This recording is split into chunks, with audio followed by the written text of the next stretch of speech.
Terima kasih Bu-Ibu. Sebelumnya kita sudah membahas tentang langkah 3 yang sudah dibahas sebelumnya. Jadi langkah 3 kemarin hanya sekedar mengingatkan, di sana saya selaku fasilitator sudah menjelaskan tentang pengertian kekerasan dan perlakuan salah kepada anak.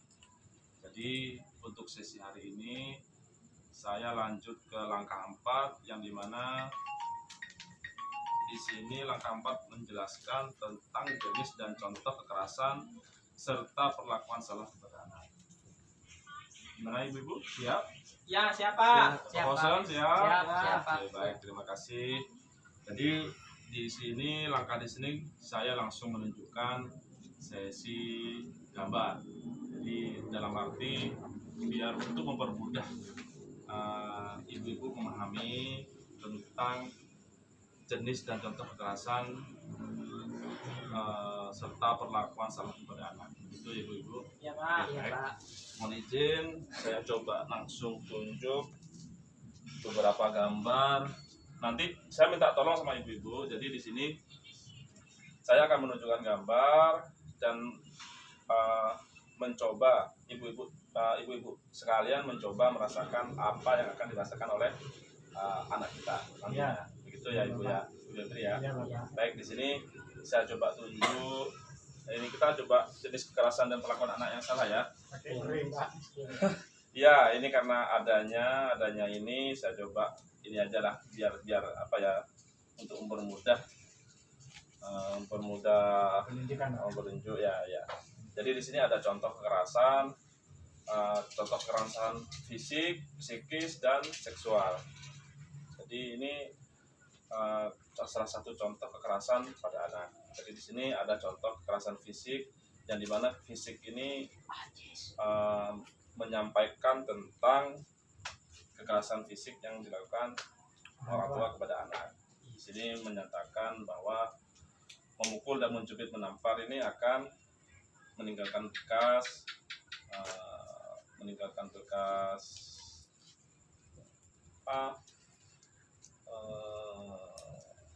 psikis kepada anak.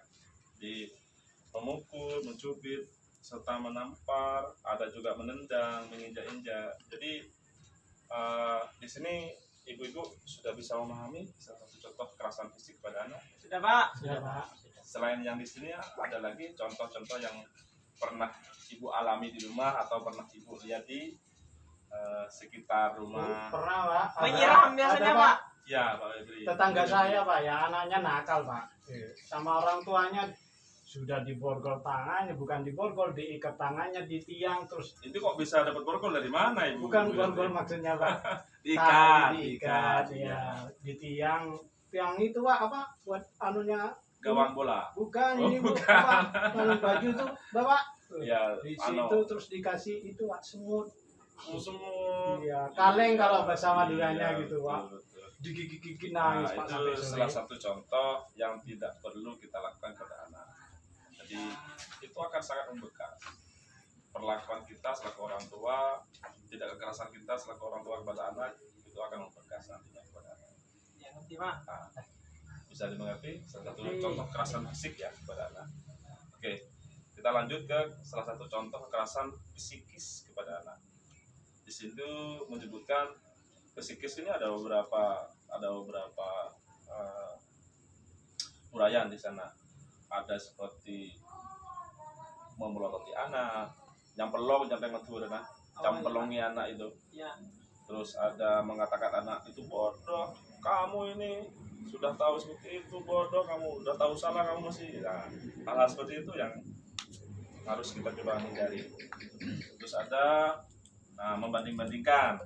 Nah, ini hal-hal sepele tapi sangat membuat anak kita itu down. Dalam arti sebenarnya salah satu contoh seperti ini, kamu itu kok bodoh, nah si A ini kok bisa pintar, harusnya kamu bisa seperti dia. Nah, karena setiap anak ini mempunyai kualitas cara pemikiran yang berbeda-beda. Mereka itu tidak sama. Jadi kita harus tahu kondisi anak kita seperti apa. Terus selanjutnya membenci anak, sasaran kemarahan dan lain-lain. Nah, ini yang sering terjadi di rumah tangga kita. Jadi di saat kita sedang marahan dengan suami kita, dengan istri kita, nah, ini biasanya banyak menyentuh kepada anak kita sendiri. Setelah kita tengkar dengan istri atau suami kita, anak kita juga jadi sasarannya. Ini yang sering terjadi di rumah tangga. Jadi hal-hal seperti itu harus dihindari. Di saat kita bertengkar dengan keluarga kita, dengan suami kita, dengan istri kita harus menghindar dari anak kita dulu. Kita bertengkar secara tatap muka berdua, kita selesaikan solusinya. Kalau sudah selesai, sudah selesai. Jangan sampai anak jadi korban, begitu ya. Terus di situ ada tidak menegur anak. Nah, ini sebenarnya tidak menegur anak ini boleh. Cuma ada kalanya kita juga harus menegur anak. Selama dia contoh anak kita ini main lumpur. Nah, main lumpur ini seperti apa? Lumpur sebenarnya kan tidak jelek-jelek juga. Ada kalanya kita tidak menegur. Begitu. Jadi kekerasan psikis seperti itu. Hal-hal lain ada lagi yang pernah ibu-ibu alami selain contoh yang saya berikan tadi? Bu Hausen ada? Anak saya Pak sering main abu gitu, tapi sama saya itu tidak menegur gitu, Ya, hanya cuma apa-apa. diingetin aja gitu. Betul. Jadi selama itu tidak membahayakan kepada anak, kita tetap menjaga, tetap kita membolehkan mereka untuk bermain, ya. Karena yang namanya anak-anak, masanya mereka untuk bermain. Main. Ya, begitu ya. Ada lagi contohnya? Nggak ada Pak. Baik. Ibu Febri, Ya ada Pak. udah ada ya? Tapi cuman kalau yang main abu itu Pak, kalau anak saya sudah mandi Pak terus main abu, ya saya marahi Bapak. Kenapa kok dimarahi Ibu Febri? Ya, Males yang memandikan lagi ya males Pak ya. memandikan lagi, Bapak. Iya, tidak apa-apa asal jangan terlalu berlebihan. Kita tidak marah, kita hanya mengingatkan saja, begitu ya. Ya. Jadi lanjut lagi ke sesi terakhir, ada kekerasan. Contoh salah satu kekerasan pada anak yaitu contoh kekerasan seksual.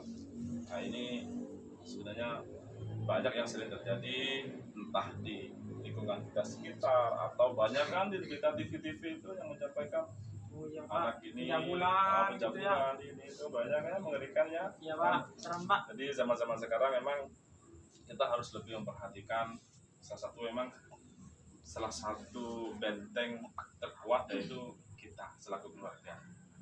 Itu di rumah. Jadi di sini saya menyampaikan kekerasan seksual ini ada beberapa uraian yang bisa ibu-ibu pahami. Salah satu contoh yaitu contoh kekerasan seksual seperti pantat dicolek. Nah, ini kadang anak-anak kita di sekolah teman-temannya saling-saling ini sebenarnya hal-hal yang biasa menurut mereka, tapi itu berbahaya karena berkat dari kebiasaan menjadi Biasa. nah, seperti itu ya. Jadi contoh lagi ada alat kelamin yang diraba-raba, ini kan, terus payudara yang diremas-remas, ini banyak kita menerima informasi di luar. Anak SD sudah mengerti tentang hal ini. Jadi ya kita lah selaku orang tua adalah benteng terkuat di rumah. Jadi ada lagi yang dipaksa melakukan. Nah, ini pemerkosaan juga kan banyak. Ada yang diserumi, ada yang aneh-aneh kan zaman-zaman sekarang. Terus yang dijual mucikari masih di bawah umur 17 sudah banyak yang dijual begitu ibu-ibu ya. Jadi banyak pengalaman-pengalaman yang bisa kita ambil dari berita-berita. Cukuplah pengalaman itu yang kita ambil. Jangan sampai anak kita atau kerabat-kerabat kita terjadi hal-hal seperti itu. Yaitu tadi kembali lagi benteng terkuat adalah keluarga kita selaku orang tua. Begitu ya. Baik. Selanjutnya saya butuh hal-hal apa yang pernah ibu rasakan apabila kekerasan itu terjadi kepada anak kita. Ada yang bisa jawab? Ya Bapak, gimana? Hal-hal apakah yang kita rasakan kalau kekerasan itu terjadi kepada anak kita sendiri. Ya, sakit Pak, Betul. sedih Pak. Sedih Pak, Betul. marah. Iya Sama betul. juga, Pak. Namanya juga anak ya. Ya. Namanya juga anak. Diperlakukan seperti itu, siapa yang tidak marah? Jadi kembali lagi, saya di sini hanya menyampaikan kekerasan ini sebenarnya bisa kita bentengi selama kita bisa memberikan edukasi atau memberikan contoh hal-hal yang baik kepada anak kita.